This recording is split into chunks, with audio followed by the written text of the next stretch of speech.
Il est 19 h, bonsoir à tous, merci de nous rejoindre pour ce journal. Tout de suite les titres de l'actualité. Journée mondiale de la liberté de la presse célébrée demain, 3 mai, l'occasion de revenir dans quelques instants sur les efforts déployés par l'État pour un cadre plus professionnel et transparent.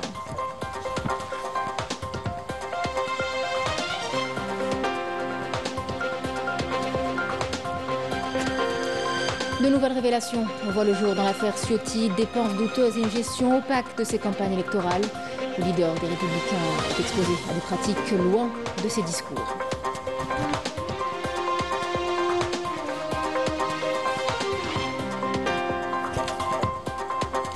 Enterrement d'Aboubacar Cissé, tué en pleine prière dans une mosquée en France. Un meurtre qui a bouleversé le pays et suscité des réticences dans les plus hautes sphères politiques. Les fidèles ont exprimé colère et sidération.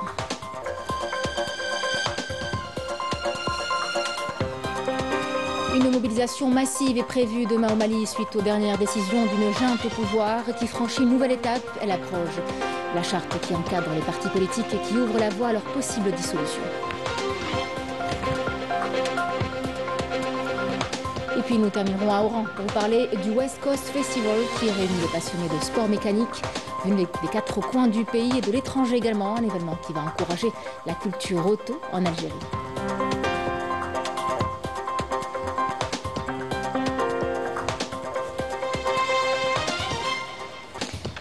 Mesdames, Messieurs, bienvenue à vous. Nous célébrerons demain la journée mondiale de la liberté de la presse, l'occasion de revenir ce soir sur les efforts déployés en matière de régulation, d'éthique, mais aussi sur les défis à venir. L'État montre vouloir poser les bases d'un cadre plus professionnel et plus transparent, un enjeu au cœur de la souveraineté nationale. Bédé Mardi. L'Algérie célèbre la journée internationale de la liberté de la presse qui intervient dans un contexte particulier marqué par une campagne hostile ciblant notre pays. Dans cette étape cruciale, les médias nationaux bénéficient du soutien et de l'accompagnement de toutes les institutions de l'État dès lors qu'il s'agit de défendre l'image et les positions honorables de l'Algérie, comme l'a affirmé le ministre de la Communication Mohamed Mziane, qui maintes fois a rappelé l'estime et le respect du président de la République, Abdelmajid Tebboune, pour la corporation, en voulant pour preuve les nombreux acquis obtenus par les journalistes grâce aux décisions historiques prises ces dernières années. D'ailleurs, le président de la République a reçu au début de l'année les directeurs et responsables d'établissements médiatiques publics et privés afin d'écouter leurs préoccupations et améliorer leurs conditions professionnelles.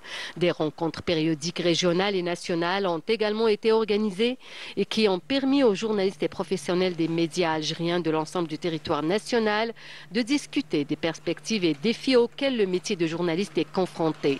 Le secteur poursuit la mise en œuvre d'une stratégie prometteuse s'appuyant sur un arsenal juridique en matière de pratique du journalisme et définissant clairement les droits et devoirs des journalistes. À ce propos, le ministre de la Communication a récemment annoncé la finalisation de l'élaboration des textes réglementaires régissant l'activité journalistique dans le but de promouvoir le professionnalisme et de renforcer les mécanismes de régulation. Le secteur s'est également attelé à l'élaboration d'un statut particulier du journaliste définissant les conditions d'exercice du métier et les droits et devoirs qui en découlent. En attendant l'installation du Conseil supérieur de l'éthique et de la déontologie de la profession de journaliste, dès la promulgation des textes réglementaires y afférents, la corporation a accueilli favorablement la décision de relance du Fonds d'aide à la presse écrite, audiovisuelle et électronique et des activités de formation et de perfectionnement des journalistes et des professionnels de la presse. C'est un véritable investissement sur lequel l'État mise pour construire des médias forts, diversifiés, efficaces et performants, capables de concurrencer les grandes institutions médiatiques dans le monde. Confrontés aux défis actuels, les médias nationaux ont décidé de joindre leurs efforts pour faire éclore un front médiatique national capable de défendre l'image et les positions honorables de l'Algérie dans les forats internationaux. Difficile de passer à côté de l'affaire Ciotti en France. De nouvelles révélations voient le jour. Parmi elles, des soupçons d'emplois familiaux, des dépenses douteuses et une gestion opaque de ses campagnes électorales. Lui, qui prône la rigueur et l'ordre, se retrouve exposé à des pratiques très loin de ses discours habituels. C'est là une affaire de plus dans un climat politique déjà sous tension. Rina Lohari. Il faut aussi une réponse très ferme contre les États qui nourrissent cette immigration illégale. Et je pense en particulier à cet État voyou qu'est l'Algérie. Nous devons enfin prendre des sanctions très fortes contre l'Algérie. À entendre ce discours rigide et moralisateur, Éric Ciotti serait l'incarnation parfaite de la droiture et de l'ordre. Qualifiant l'Algérie de pays voyou, le leader contesté des Républicains semble se présenter en gardien d'une certaine morale républicaine. Les propos de Ciotti ou encore de Bruno Retailleau, allant dans le même sens, n'ont pas tardé à faire réagir la classe politique, qui n'est pas allée avec le dos de la cuillère et en remis les pendules à l'heure, estimant que la France n'est pas là pour agir en maîtresse d'école et juger des États souverains. La caractérisation du régime algérien, mais la vocation de la France, Monsieur Rambaud, je suis heureux de vous le dire, parce que si un jour vous arrivez au pouvoir, ça pourra vous être utile, c'est de reconnaître des gouvernements. C'est pas de juger les gouvernements. La France, elle n'est pas là en maîtresse d'école à dire vous, la dictature, vous, la grande démocratie. La France n'a pas à juger les gouvernements. Ça vous amuse peut-être dans la cour de récréation de la politique nationale. Ça n'a pas vocation, quand on est aux affaires et qu'on représente son pays, ça n'a pas vocation à rentrer dans des considérations, tout simplement parce que ça ruine toute possibilité de dialoguer, et c'est la vocation de la France, de dialoguer avec tout le monde. Il est vrai que derrière ce vernis d'intégrité, c'est toute une autre réalité, bien moins reluisante, qui se cache. En coulisses, Éric Ciotti est lui-même englué dans une série d'affaires judiciaires, éthiques et politiques. Sous ses airs de donneur de leçons, le député des Alpes-Maritimes est visé depuis des années par une enquête pour détournement de fonds publics. En cause, des avantages qu'il aurait conservés indûment après avoir quitté la présidence du département. Alors qu'il n'en était plus qu'un simple président de la commission des finances, Ciotti aurait continué de bénéficier de moyens logistiques et matériels réservés aux anciens dirigeants. Une pratique dénoncée et relayée par plusieurs médias qui pointent une gestion trouble des ressources publiques, loin des valeurs de probité que le politicien aime brandir. Dans sa niche parlementaire en juin 2025, effectivement, il ferait voter une loi dans laquelle il n'y aura pas d'exécution provisoire. S'il y a une loi qui décide qu'il n'y a pas d'exécution provisoire quand on est un politique et qu'on est condamné, ça s'appliquera aussi à lui, puisque les lois pénales plus douces, ce sera le cas, s'appliquent immédiatement. Donc je trouve ça effectivement très problématique. L'association Anticorps, spécialisée dans la lutte contre la corruption, a adressé un signalement qui pourrait alourdir le dossier. Selon ces révélations, plusieurs membres de l'équipe de campagne d'Éric Ciotti auraient bénéficié de cartes de stationnement gratuites, gracieusement mises à disposition par la Chambre de commerce et d'industrie des Alpes-Maritimes entre mars 2021 et février 2023. Certaines de ces cartes auraient notamment été utilisées le soir même du second tour des législatives de juin 2022, un moment clé pour son parti. L'association a pointé également l'attribution d'un véhicule de fonction pour des déplacements politiques, ainsi que l'usage de collaborateurs parlementaires rémunérés par le conseil départemental, révélant une utilisation des ressources publiques à des fins manifestement partisanes. Dénonçant une manipulation politique évidente, Éric Ciotti fait pourtant l'objet de 3 enquêtes préliminaires à ce jour. Celle datant de janvier 2024, suite à un signalement datant de 2019, visant le cumul d'emplois de plusieurs collaborateurs, ainsi qu'une autre menée par le parquet national financier depuis novembre 2022, qui s'intéresse aux fonctions croisées de l'ex-campagne de Ciotti, Caroline Magne, en poste à la fois au Conseil général et à la mairie de Nice. Tandis qu'il prêche la rigueur et multiplie les discours à charge contre des pays étrangers, les minorités ou encore des opposants politiques, le chef de file des députés de l'Union des droits pour la République est rattrapé par ses propres pratiques scabreuses qui peinent à incarner la rigueur et la probité qu'il exige avec tant de véhémence. Un pays où les scandales politiques s'enchaînent. L'on parle de détournement de fonds, du privilège d'une classe dirigeante épinglée. Certains sont mis en cause, d'autres condamnés. Des figures politiques qui sont aujourd'hui rattrapées par leurs pratiques. Un contraste à vrai dire frappant lorsque l'on entend les discours officiels dans lesquels des appels à l'austérité sont lancés au peuple français. Raouf Hamouche. Depuis des décennies, la République française semble accorder à certains de ses responsables carte blanche pour l'impunité en matière de dépenses publiques. Bienvenue dans la voyoucratie française, où l'intérêt général s'efface derrière les privilèges personnels.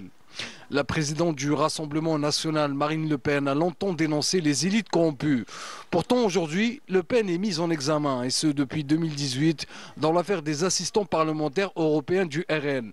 Le Parlement européen lui réclame plus de 300 000 € qu'elle aurait utilisés pour avoir recruté des personnes affectées en réalité à des tâches internes du parti en France.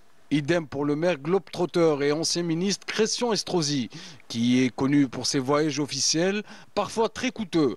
L'opposition l'a longtemps accusé, et ce à plusieurs reprises, d'utiliser les finances publiques pour financer des déplacements non essentiels, souvent accompagnés d'une délégation importante, suscitant pour beaucoup des interrogations sur le coût et la pertinence, comme son voyage à New York en 2015, qui aurait coûté plus de 100 000 €.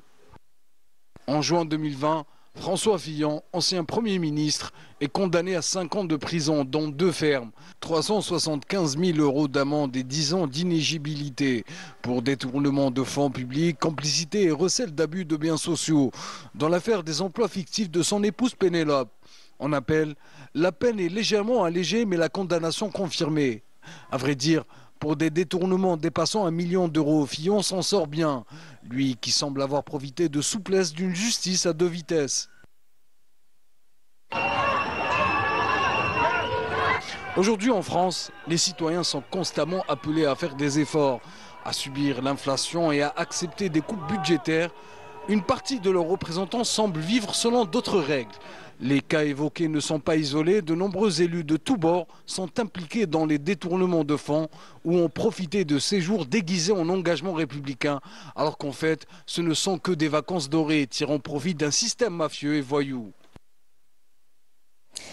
Une minute de silence et une polémique nationale. Le meurtre d'Aboubacar Cissé, tué en pleine prière dans une mosquée du Gard en France, a bouleversé une partie du pays, mais suscité bien des réticences dans les plus hautes sphères politiques. À l'Assemblée comme au Sénat, l'hommage s'est vu édulcoré et reformulé au point de ne jamais nommer la victime. À la Grande Mosquée de Paris, comme à la Grand Combe, les fidèles ont exprimé leur colère et sidération. Reportage de notre correspondante à Faidelochette.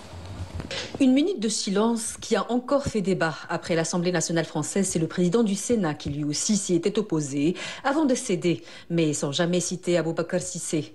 Pas d'hommage à l'homme assassiné dans une mosquée en pleine prière, juste un hommage élargi à toutes les victimes d'agressions récentes en France.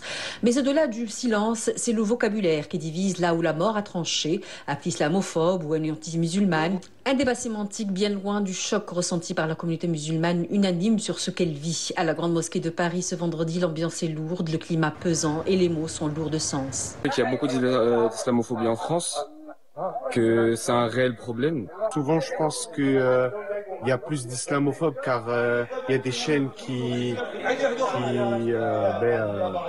alimentent l'islamophobie, comme par exemple BFM TV, CNews, etc. Au niveau de la télévision, des médias, les musulmans sont stigmatisés. Chaque fois, on parle des musulmans de façon très négative. Donc, que cela cesse. On est révolté par rapport au crime odieux, alimenté par... il n'est pas venu tout seul, ce crime. Il est alimenté par des politiciens, soi-disant, des pseudo-politiciens. C'est connu, ça. Je n'ai pas besoin de le dire. Même colère exprimée par le recteur de la Grande Mosquée de Paris face aux fidèles, rappelant le message qu'il a adressé au président Macron et demandant une réponse forte et immédiate. Il faut aujourd'hui que l'islamophobie soit reconnue pour ce qu'elle est, un fléau national. Il faut la nommer, cette islamophobie, ces actes anti-musulmans. Il faut que tout le monde les prenne en considération et sache qualifier tout acte contre notre communauté comme un acte islamophobe. Il faut aussi la mesurer, la sanctionner. Après la prière de l'absent, l'imam a rappelé que dans l'islam, la justice est un pilier et elle devrait l'être également dans la République. Le message que nous tirons de cette prière, c'est que nous, les musulmans, on reste comme Allah nous l'a ordonné, c'est-à-dire on reste toujours avec la patience, mais on reste toujours à réclamer nos droits comme tout être humain qui est sur le sol français. Pendant ce temps, à la Grand Combe, dans le Gard, des centaines de fidèles se sont rassemblés pour une prière mortuaire en hommage à Boubacar Cissé. Dignité, douleur et ferveur, la dépouille d'Aboubacar sera accueillie à la Grande Mosquée de Paris ce lundi 5 mai à 11h. Une dernière prière collective avant le rapatriement vers sa terre natale, un adieu pour ne pas oublier et pour que la mémoire devienne acte. Au Mali, les tensions montent. Une importante mobilisation est annoncée demain à Bamako suite aux dernières décisions de la junte au pouvoir. Des partis politiques, des organisations civiles, mais aussi des journalistes se préparent à faire bloc. Ce qu'ils dénoncent, une confiscation du débat public et un pouvoir qui durcit davantage les règles du jeu politique. Une opposition qui parle même d'un point de bascule pour la démocratie. Yanis Ebras. Au Mali, la démocratie vacille et la classe politique contre-attaque. Les militaires au pouvoir franchissent une nouvelle étape. Ils abrogent la charte qui encadre les partis politiques, une décision lourde de sens qui ouvre la voie à leur possible dissolution. Ils s'élèvent contre les institutions et ils créent une situation de peur absolue. Ils se veulent seuls dans l'arène et ils décident de ce qu'ils veulent. Comment voulez-vous que quelqu'un qui est issu d'un putsch militaire 2 fois puisse aujourd'hui prétendre être à la tête du Mali après les 5 premières années, 5 années suivantes, sans limite dans le temps? C'est le régime d'un seul, c'est le régime autoritaire, c'est contre tout cela que le Mali et l'Afrique se sont élevés pour dire plus jamais ça. L'opposition ne veut pas abdiquer. Une centaine de partis forment une coalition en appelant à une mobilisation générale à travers des rassemblements populaires pour préserver les acquis démocratiques et la liberté de la presse. Je voudrais lancer un vibrant appel à toutes les forces patriotiques, politiques, sociales, intellectuelles, culturelles, à sortir massivement le samedi 3 mai à 14h au Palais de la Culture pour dire oui à la démocratie, pour dire oui à l'état de droit, pour dire oui au respect de la Constitution du Mali, pour dire oui à l'ordre démocratique, pour dire oui à un Mali stable et réconcilié avec lui-même. Depuis les coups d'État de 2020-2021, les opposants sont réduits en silence. Arrestations, pression, dissolution. La junte gouverne par la peur, mais aussi par le contrôle du discours. Pourtant, la Constitution adoptée en 2023 garantit encore le multipartisme et les libertés fondamentales. Mais selon certains analystes politiques, ce texte ne peut être concrétisé étant donné que la réalité du terrain est tout autre et les dés sont déjà jetés. Le pluralisme démocratique concerne le multipartisme, concerne la liberté de la presse, concerne le pluralisme syndical et beaucoup d'autres secteurs. L'unique bouclier que nous partageons tous, nous Maliens, c'est notre Constitution qui a vocation à nous protéger.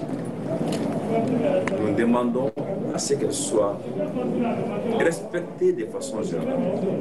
Et si la Cour constitutionnelle validait les choix de la junte, l'opposition prévient qu'elle ne reconnaîtra plus sa légitimité. Et si la Cour ferme les yeux, ils exigeront sa dissolution. J'espère que les partis politiques et le peuple du Mali se rappelleront que c'est à la suite d'un combat épique, 1991-26 mars, que nous avons installé ce cadre, qui va au-delà des autorités de la transition aujourd'hui, qui est au-dessus même des Maliens, parce que s'il y a une option fondamentale, démocratique en faveur de l'état de droit, c'est quand même que ce sont les partis politiques qui concourent au suffrage. Cet anéantissement est un recul insupportable. Dans un Sahel dominé par les militaires, le Mali entre dans une nouvelle phase. L'opposition joue sa survie et avec elle l'avenir démocratique du pays. L'Algérie et le Ghana insistent sur le principe de solution commune aux problèmes africains. Les 2 pays ont souligné la nécessité de privilégier le dialogue, la réconciliation et les règlements négociés pour résoudre les conflits en Afrique, exprimant leur profonde préoccupation face aux crises sécuritaires et humanitaires persistantes dans la région du Sahel. C'est en tout cas ce qu'il en ressort du communiqué commun entre l'Algérie et le Ghana, après la visite officielle du ministre des Affaires étrangères de la République du Ghana en Algérie. Les 2 parties ont réaffirmé leur engagement commun à renforcer leur partenariat de longue date et à promouvoir la coopération dans les secteurs prioritaires. Les 2 pays ont convenu d'une feuille de route qui prévoit des mesures prioritaires et ont souligné l'importance d'une réforme globale du système des Nations Unies, notamment du Conseil de sécurité, pour assurer une représentation équitable des pays africains dans la gouvernance mondiale. Un communiqué dans lequel figurent d'autres points, notamment les efforts conjoints de lutte contre le terrorisme et le crime transfrontalier. Il a justement été prévu de renforcer la coopération face à l'extrémisme violent et au trafic de drogue et d'armes également. Et pour ce qui est de la question du Sahara occidental, les deux parties ont souligné la nécessité de parvenir à une solution politique reposant sur les décisions du Conseil de sécurité y afférentes et les principes de la Charte des Nations Unies ainsi que l'acte constitutif de l'Union africaine pour garantir le droit du peuple sahraoui à l'autodétermination. Certains pays semblent prêts à céder le contrôle de leurs richesses à des intérêts extérieurs, comme le Maroc, où des voix s'élèvent contre la présence importante de groupes sionistes dans le secteur agricole. Une influence économique qui est loin d'être rassurante et qui touche directement les producteurs locaux déjà à bout. Badi Amani. C'est un vent d'inquiétude qui souffle sur les terres agricoles marocaines. Plusieurs acteurs du monde rural tirent la sonnette d'alarme face à ce qu'ils considèrent comme une perte de souveraineté sur leurs propres terres agricoles. L'entité sioniste leur imposant les variétés à cultiver et leur ordonnant même de réduire les quantités d'eau. 3 grandes entreprises sionistes ont débarqué. Elles évoluent dans le domaine des semences, les équipements d'irrigation, notamment l'irrigation goutte à goutte, et les engrais hydrosolides. Elles ont monopolisé le marché. Ce réseau sioniste a changé les méthodes agricoles et même les cultures avec des variétés qui ne s'adaptent pas à la nature des terres marocaines, nécessitant de grandes quantités d'eau. Ce même réseau donne la priorité aux agriculteurs sionistes qui se sont accaparés des terres marocaines et qui exportent leurs produits au nom du Maroc et dont les recettes sont versées au trésor de l'entité sioniste alors que l'agriculteur marocain est devenu un simple ouvrier dans sa terre. Près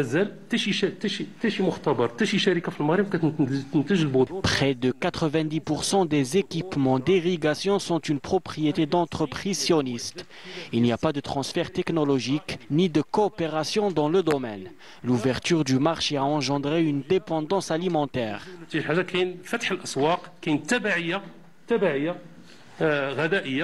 Pour rester au pouvoir, le système de Marzen est prêt à renoncer à tous les fondements de l'État et à brader son peuple au nom de la normalisation avec l'entité sioniste. L'autorité de régulation de l'audiovisuel a décidé la suspension de la chaîne Shorouk News pour une durée de 10 jours.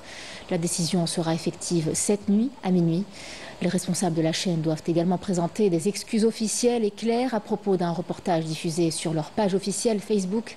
Ce reportage contenait un terme à connotation raciste grave portant atteinte à la dignité humaine et incitant à la haine et à la violence. Il traitait des opérations de police menées à Alger contre la criminalité organisée et l'immigration clandestine. L'autorité rappelle les liens historiques forts liant l'Algérie et les pays africains, soulignant que tout discours raciste est contraire aux principes fondamentaux de l'Algérie. Elle appelle à nouveau tous les médias audiovisuels à respecter strictement les lois de la République ainsi que les règles professionnelles et déontologiques pour refléter une image responsable des médias nationaux.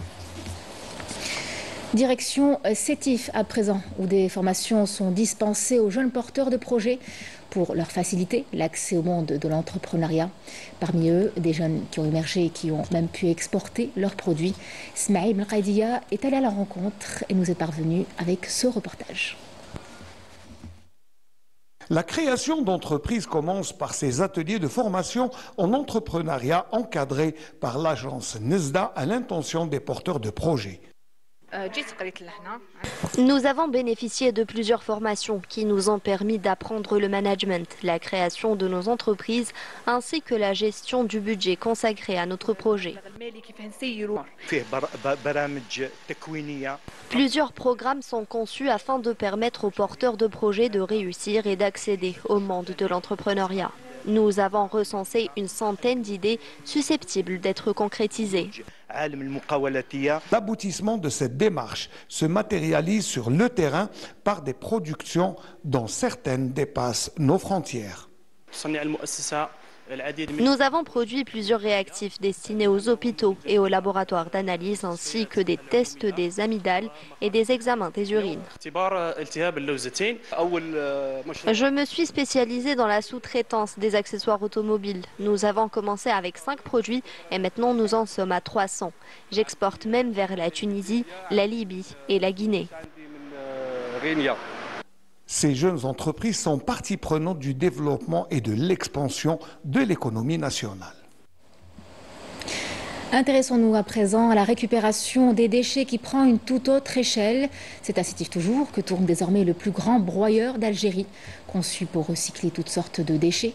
Un outil de taille pour donner une seconde vie aux matériaux et ainsi renforcer les capacités locales dans l'économie circulaire.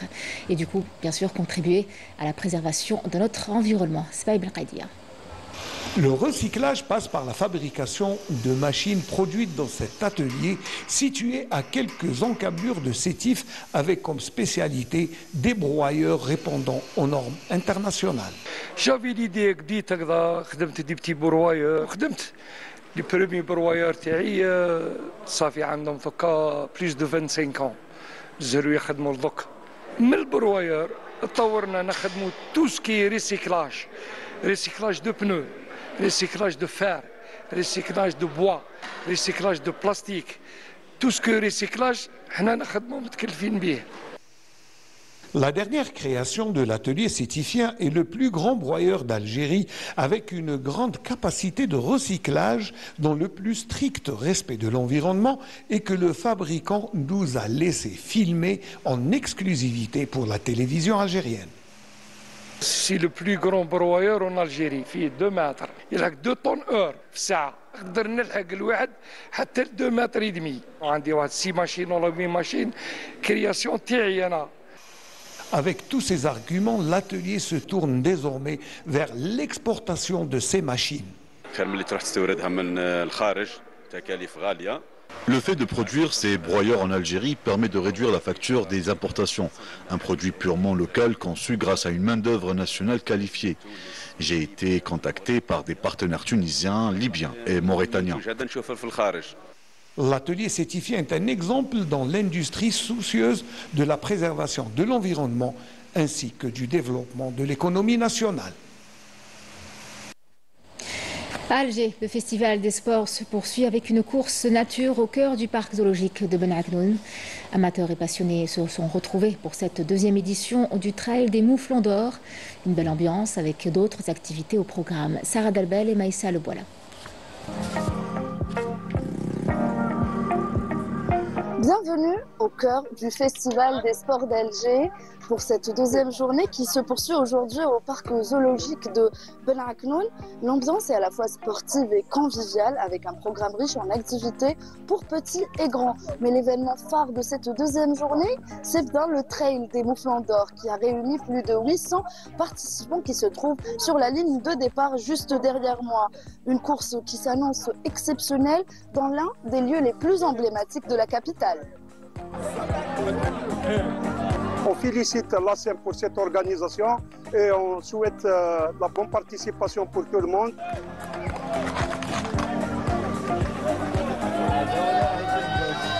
Cette 2e journée qui commence bien déjà par le traditionnel Trail des Mouflons, qui en est à sa 2e édition, qui connaît un succès très très probant, puisqu'il y a eu plus de 850 inscrits pour faire la course, qui se déroule dans un endroit idyllique qui est le parc zoologique de Ben Aknoun, avec une organisation parfaite. Nous invitons les citoyens à se rendre au niveau des 14 sites qu'ils peuvent consulter au niveau du site web du festival www.algersportsfestival.com. Dès les premiers mètres, le Trail des Mouflons d'Or a tenu toutes ses promesses. Un parcours difficile avec des montées, des virages et des passages parfois glissants, mais toujours agréables à parcourir. Un parcours original au cœur d'un lieu bien connu des Algérois. Les plus rapides ont vite pris les devants, mais l'ambiance est restée détendue et chaleureuse tout au long de la course.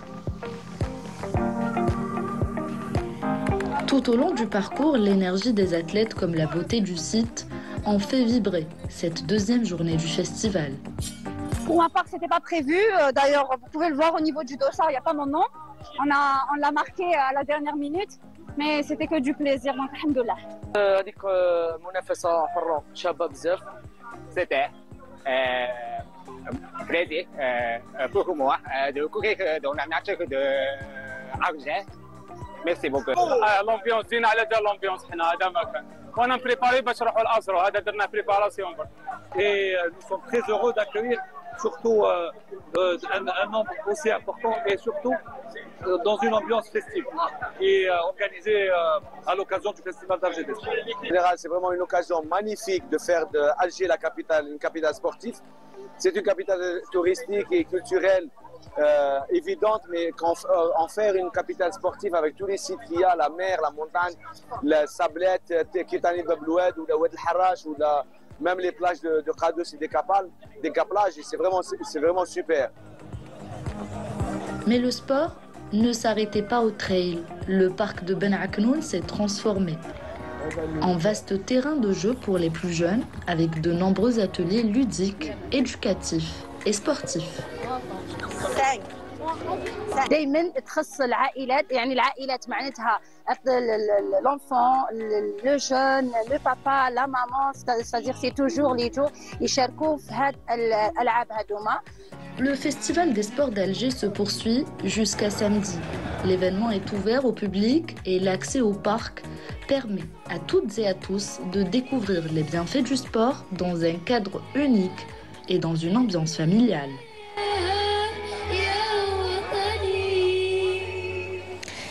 Même ambiance et même engouement au niveau du jardin d'essai d'El Hemma. Petits et grands ont tiré profit du programme qui leur a été concocté.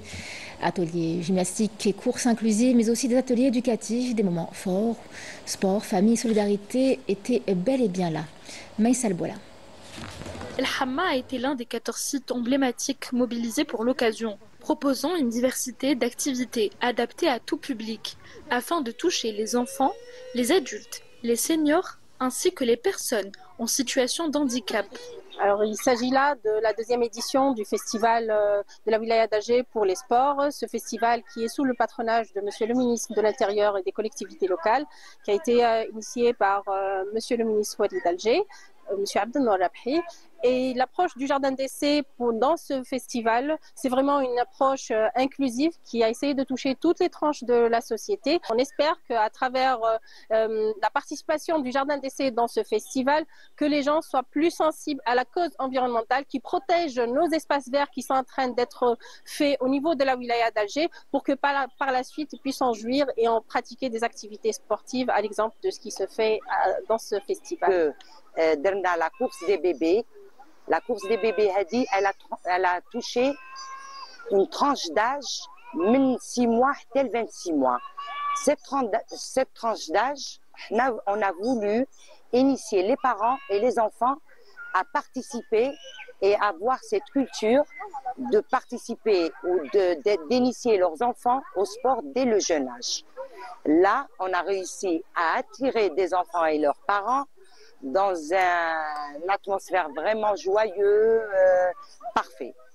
On invite tout le monde à venir participer. Fitness, c'est une activité que généralement les gens ils jouent, ils diront. Demain, Inch'Allah, vous avez rendez-vous ici pour le fitness. Marhaba bikum. Parmi les activités proposées, certaines ont rencontré un franc succès. Le spectacle de gymnastique artistique présenté par le club du ML de Himbenian. Alliant grâce, technique et synchronisation, les jeunes athlètes ont offert une performance dynamique et applaudie par le public. Nous sommes heureux de participer à la deuxième édition du Festival des sports. On a participé dans la première journée au niveau du port de Himbenian.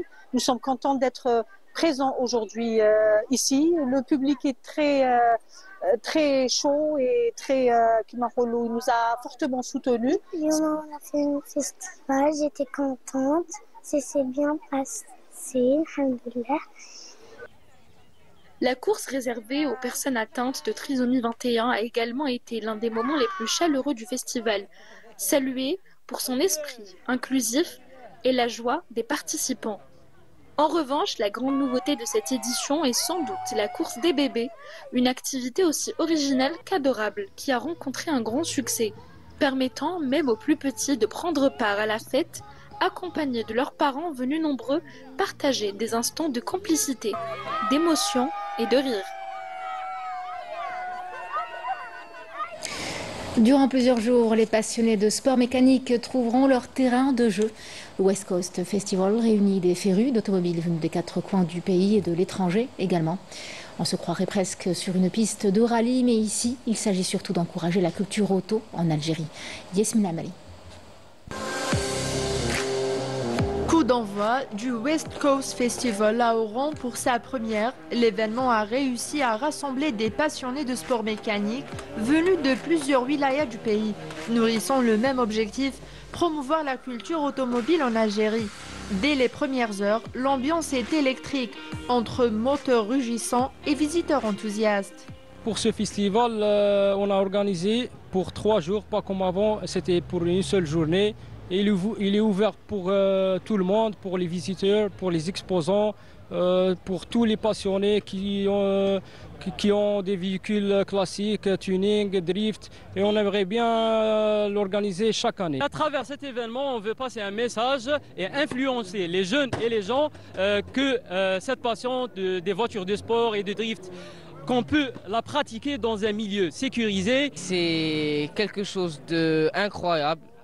Extraordinaire. C'est surtout un plaisir auditif et visuel pour nous les jeunes, les amateurs qui aimons ce genre de spectacle. Le village méditerranéen s'est animé au son des moteurs et au reflet des carrosseries brillantes. Entre voitures de collection, véhicules tunés et motos, les passionnés ont découvert un univers mécanique riche et varié. Les démonstrations de drift et de run ont ajouté une touche spectaculaire, captivant le public venu nombreux pour vibrer au rythme de la vitesse et de la maîtrise.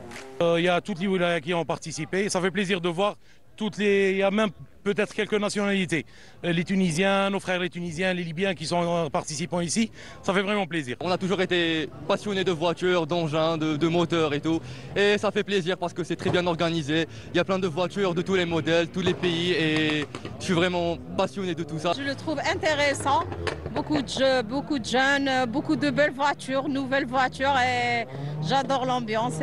Au-delà des démonstrations, le West Coast Festival vient renforcer les liens entre passionnés, affirmant son rôle social et culturel. L'événement a également mis en valeur le potentiel touristique et dynamique d'Oran, annonçant une édition future encore plus prometteuse.